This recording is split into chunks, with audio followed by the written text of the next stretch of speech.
Okay, so today we're gonna discuss how we do monthly expense management, or how do we manage monthly expense. So first, when do we need to work on it? So expense report are usually done during first of the week. So the expense of the month that would be done during the first of the week is the expense that is done from the previous month. So usually we collect all the invoices and all the bank statement up until the 5th of the month in order for us to uh, make it on time and to have no delays at all. Okay, reports for February expense should be done by first week of March.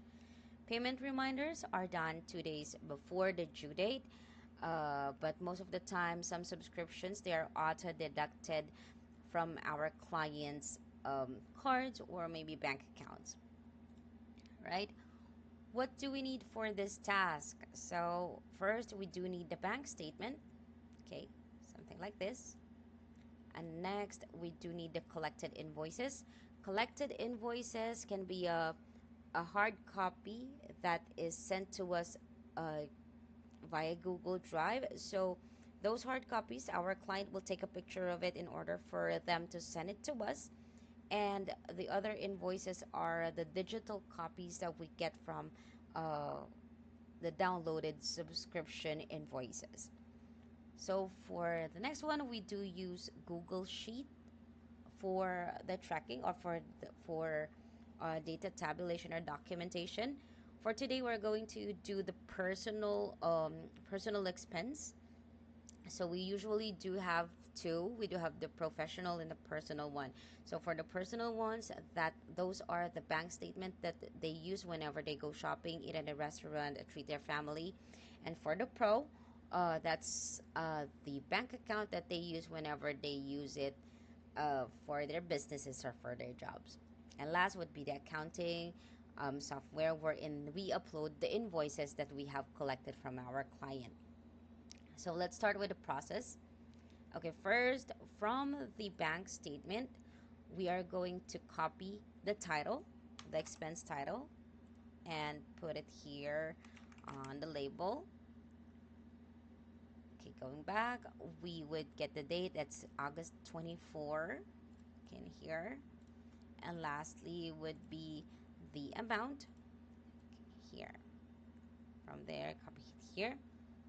Right, so once this is completed, we it will look like this. We make sure to label it with Amex Perso, Amex Personal, the year 2024-09. That's gonna be the month September, since we are making it in September, or depending on our client's reference. So if it's gonna be August, then August, September, September. All right, once everything here is placed in the sheet, we will go back to our invoices. Okay, let's say that they have already uh, sent it in our drive. Okay, so most of the invoices would look like this. Okay, hold on.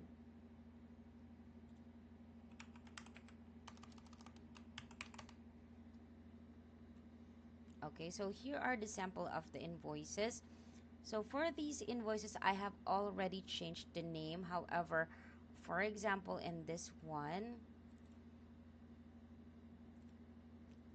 okay, let's just try our best to organize it. And don't forget to put an ID tab in here, or an ID row.